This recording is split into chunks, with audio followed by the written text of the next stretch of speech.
अस्सलाम वालेकुम नाज़रीन, मैं हूँ आपकी मेज़बान अरोसा खान और आप देख रही हैं डेली पाकिस्तान। मैं इस वक्त सदर मोबाइल मार्केट कराची में मौजूद हूँ और यहाँ पे मैं कश्मीरी मसाला पॉइंट एक ठेला है, यहाँ पे एक बर्गर बनता है जो कि साइज़ में बहुत बड़ा बर्गर है और अमूमन ऐसा बर्गर मैंने लाहौर में नहीं देखा और कराची में सिर्फ इन्हीं का ही एक पॉइंट है जहाँ पे ये बर्गर मिलता है। हसन अली हमारे साथ इस वक्त मौजूद है, इनसे हम जानते हैं कि इनका ये ठेला कब से है, कितने साल हो गए और इतनी यूनिक जो ये बर्गर बनाते हैं इसकी रेसिपी क्या है। अस्सलाम वालेकुम। वालेकुम सलाम।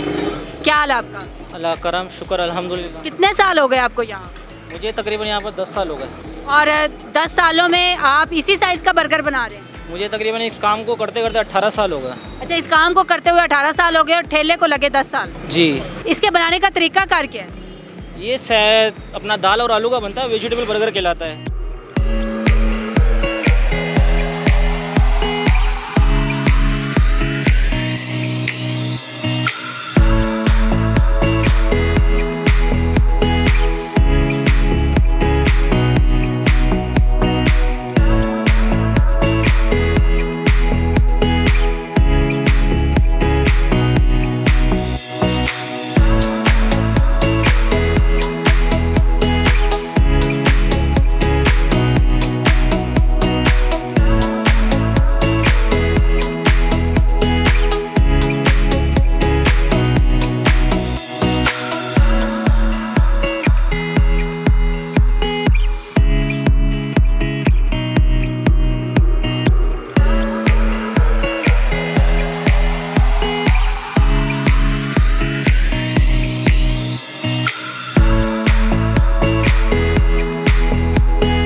सैंडविच बर्गर है। अच्छा। ये ज़्यादातर हैदराबाद वगैरह में बनता है, तो वहाँ पर सादा होता है। यहाँ पर ये कि इसको फैंसी तरीके थोड़ा बना दिया हम लोगों ने इसको। ठीक है, ये हैदराबादी डिश है? जी, ये हैदराबादी बर्गर है। तो ये हैदराबाद के बाद कराची में मिलता है? जी।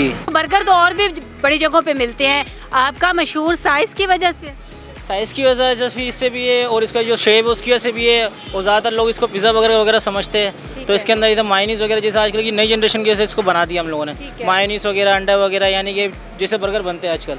चिकन इसमें ऐड नहीं होता, ना चिकन होता है ना बीफ होता है इसके अंदर। तो फिर क्या ऐड होता है? ये सिर्फ दाल का होता है, वेजिटेबल बर्गर। इसके साथ चटनियाँ कौन कौन सी होती है? इसके साथ केचप होता है मसाले वाला, और अपना ये रायता होता है ग्रीन, अपना ये मसाले वाला होता है। तो कितने का एक बर्गर है? ये सादा 80 का होता है, मायोनीस वाला 90 का होता है, अंडे वाला 110, अंडा मायोनीस 120, इसका 1 पीस। बकाया आप ये पूरा लेंगी तो ये 480, 540, 660, 720। कितने बजे दुकान शुरू करते हैं और कितने बजे ख़त्म होती है? ये तकरीबन दोपहर को 2:30-3 बजे, रात को तकरीबन 10 साढ़े 10 बजे तक। आप लोग भी अगर कराची विज़िट करें तो यहाँ पे ज़रूर आएँ और मैं तो अभी टेस्ट करती हूँ, देखते हैं कैसा है खाने में। इसी के साथ अपनी मेज़बान अरोसा खान को इजाज़त दीजिए। देखते रहिए डेली पाकिस्तान। अल्लाह हाफ़िज़।